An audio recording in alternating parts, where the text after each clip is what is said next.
Hey guys, so welcome to Comfy Cozy Up. Unfortunately, not a reading vlog this week because, I have work going on. You guys heard all that noise last week, so I didn't want to go through that again. They should be done with my section the beginning of next week, so I should be able to get back to my reading vlog. I missed my reading vlog. I have so much I want to share. I got a new treadmill. I want to do some more hiking stuff and explore and go in my garden. You guys see I'm outside, so I have a lot of garden situation going on and I haven't finished it all, but show you guys what I'm growing this year. I know last year you guys enjoyed showing you guys that I have a lot of lettuce going on and peppers, and there's more stuff, and strawberries actually going on too, but I will share that in the next reading vlog and makes it more a little more me, because I love doing it. So this week I want to talk about historical fiction that I picked up recently because I just wanted something different, and this completely gave me everything, and that is Wild Women and the Blues, and this is by Danny S. Bryce. Now this is an American author, but she has Caribbean heritage. Her grandmother is Jamaican, and I like that she talked a little bit about that at the end, give you a little piece of her background and her influence.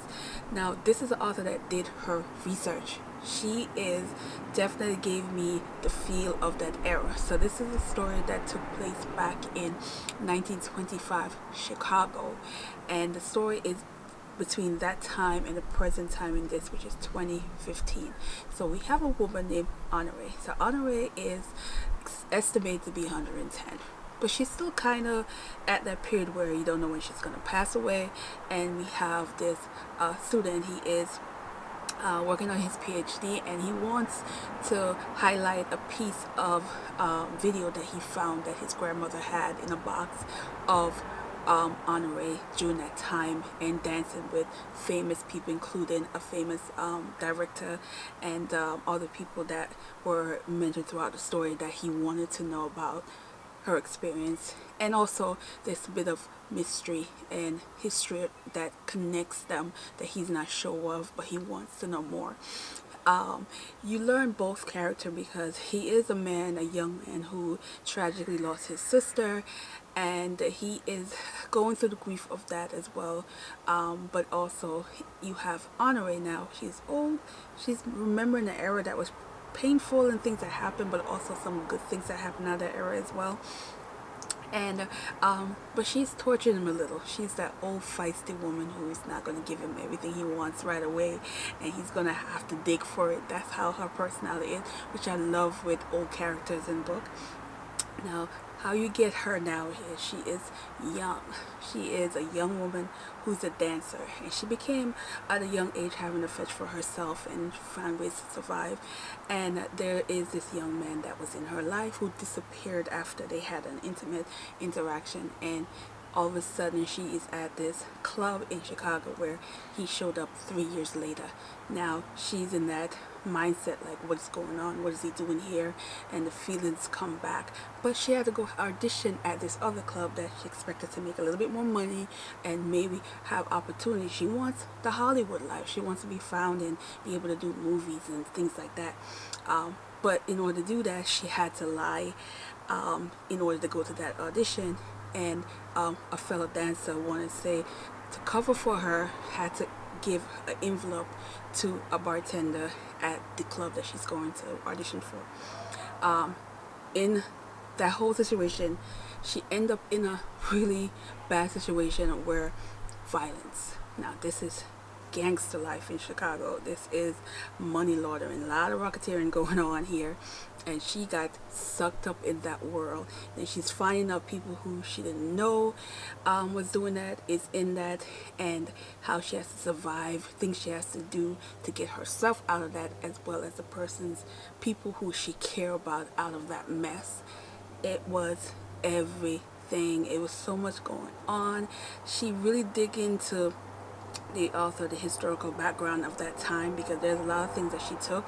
Now the names are fiction, but she, in the author's note, she talks about that she took newspaper articles of that era and what was going on to give you the sense of that time of 1925. Loved it.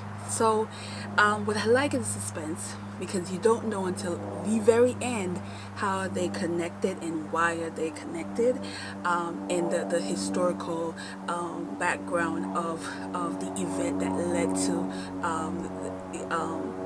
where they're at in the now. And I love it.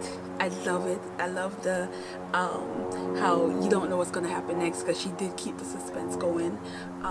I love the characters. I love Honore's character. I thought she was really, really a nice woman in this, and how unfortunate she got herself in that situation. I was for this. This is one of those where you just, the less you know, the better you will have the experience, because I really went into this book completely blind. I just knew it was 1925, Chicago, historical fiction. That's all I needed to hear. And so I jumped in. So definitely, this is a quiet one that needs to get a little bit more shine. And if you're into that era and you love historical fiction, you would definitely enjoy this. It does give me a different take on that period in terms of Chicago, because you hear so much about Harlem, but in this is Chicago. I like that the mention of Al Capone all up in here. The mention of Louis Armstrong is in here, and other famous people. And also, I like how she talks about how much they got away with crime back then because of how they were controlling the police department. Not only that, black gangster also got away with a lot of things because they weren't considered important because they were black. So even though they were just as dangerous, they were like kind of like in the background because it was all about the Italian gangs back then. So I thought that was really, really important. So definitely suggest you pick this up. You definitely won't be disappointed. I'm here for this. Then we gotta talk about some more Alexander House. Yes, guys, I'm keeping going. This is book number 16. This was one of her earlier books, and what I can say is I appreciate authors who grow, because you can see the growth from this earlier book to her more recent books that I've read, because this book had a lot of predictable things, and it's called Higher Love. We have a blogger who is mostly a travel blogger, but she does blog about other stuff. And one of her travels, she found out that her fiance is engaged to another woman and expecting a child, and she had no idea. And in the midst of all of that, she connected with a man there, and it's called Liquid Courage, because she had nothing to lose now. She done lost a man. Her life is upside down. So intimate, 3-day time of their life. And then when they get back to home, they connected again unexpectedly, in terms of she was hired to work for his company and to do some blogging publicity for his company. A lot of this stuff very predictable. You kind of knew what was going to happen next, but I do like the connection with the characters. I do like their personality. I do like that she does write a lot of comedy in her books, because there's a lot of sarcastic comments that the characters make. There's always that friend that says all the things you would say if you were in that shoes to your friend. So I appreciate that. But I love her writing in terms of the improvement and how she's grown. And you appreciate that when you read a lot of old books from authors that you like. You kind of say, oh, look at her. She's really like up her game in how she explores certain things. Sexually, she does still write from the get-go. She does know how to do the smut from the get-go, because they were smut in this. But it's just how she gives you suspense in her newer book that I like more versus this, because like I said, it was predictable. But I will continue. I only have 2 more left, and then there's a bunch of short stories, but they're holiday story. I'm probably not going to read them because they're holiday story, like Christmas and New Year's Eve kind of deal. Another thing I want to say about the highlight, it reminded me of one of my favorite books that I've read last year, one of my top 5. I can't remember the name of the book. I put the picture up. Did that? Yeah, I think I did review that book, and it's similar to this, how they connected, but I really like that book more, so I would recommend that one. That it gave me a taste. They both similar, but I felt like one gave me a bit of more, was more up my alley. Got it right better. You know what I'm saying.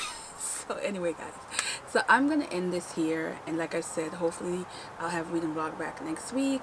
But I am reading, and I'm appreciating that I'm reading, and I am loving spring and being outside and journaling and all that good stuff. But guys, yeah, follow me over on my fitness Instagram if you want to see my fitness journey and what I've been up to.